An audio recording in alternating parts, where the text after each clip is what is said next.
Counselor Norman McNaught giving us a very emotional and also factual speech as well.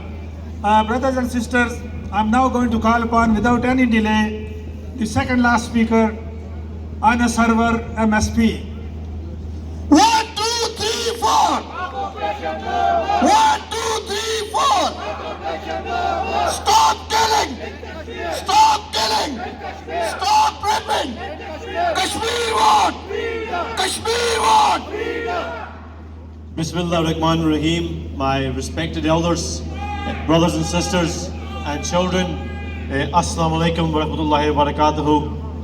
We are standing today in the cold weather of Glasgow to send a message of solidarity with the brothers, sisters and children of Kashmir. But let's be clear about the reasons why we are here.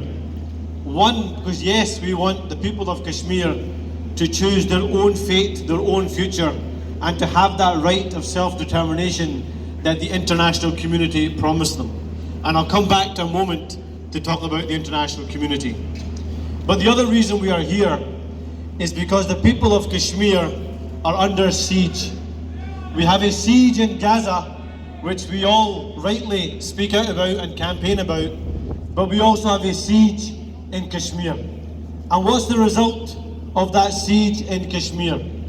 Imagine it was the city of Glasgow, where our children were not allowed to go to school, where military forces were forcing themselves upon our sisters and our mothers or our daughters, where there is no access, free access to humanitarian relief, be that food or medicine. Imagine there was a shutdown of our internet, so no access to Facebook, to Twitter, or to any other forms of communication. Imagine our political leaders, if they spoke out for freedom, were put under house arrest, or worse, taken away to put in some kind of concentration camp, and you didn't know where they were. That's the reality every single day for our Kashmiri brothers and sisters and children because of the actions of the government of India. But there's a political context in the world around this as well. And that first context is, sadly at the moment, we have a world that is run by and led by the forces of nationalism and populism. And let me tell you what I mean by that. It is when you have political leaders who deliberately create an us versus them, who highlight and oppress a minority in order to get the support of a majority to gain power and to gain wealth. We see it in India, we see it in America, we see it in the UK, we see it in Russia, and we see it right across the world. So we have to defeat the politics of nationalism and populism that others an entire community, oppresses an entire community in the name of power and in the name of wealth. But we've also got to be honest, and gives me no joy to say this, because I know I have come to countless protests or done countless speeches in Parliament talking about the need for the international community to act, asking the international community to intervene, asking the international community to give freedom and justice. Brothers and sisters, there is no such thing as the international community. I'm sorry. There is no such thing as the international community. What we have is an international order, an order run by the principles of power and wealth, by trade deals and political deals. The reason why there's no action being taken against Narendra Modi and India is because this country and many other countries see an economic interest and benefit in partnering with India, not speaking out against oppression. And the same goes for so many other countries right around the world.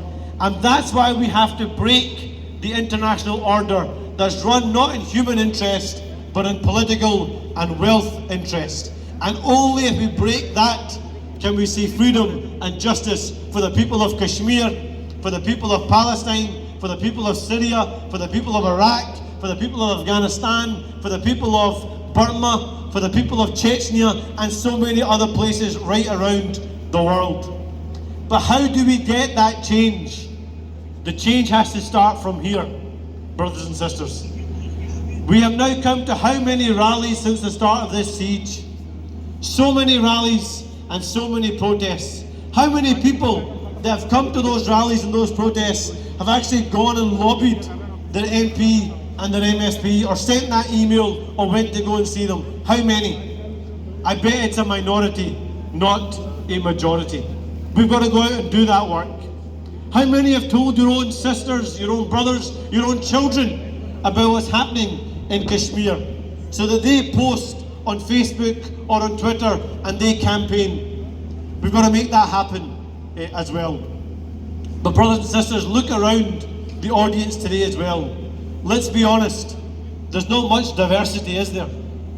Because we aren't building the coalitions and the partnerships required to get the interventions that we need. If we think that this is only an issue that should matter to the people of Kashmir and non-Kashmiris, we are bound to fail. If we think this is an issue that should matter only to Muslims and not to non-Muslims, then we will fail. Unless we go out there and build coalitions and build partnerships and build a movement, this will ultimately fail. This is not about one individual nationality, one individual faith. This is about basic human rights. And if you believe in basic human rights, then you want an equal opportunity, you want equality, you want freedom, and you want justice for every individual, no matter their colour, no matter their faith, no matter their nationality, no matter their background, no matter their gender. That's the only way that we can get freedom and justice for the people of Kashmir, and that's the only way that we can see a new world order, a world order driven by human rights, by justice, by peace, not by wealth and power. Jazakallah.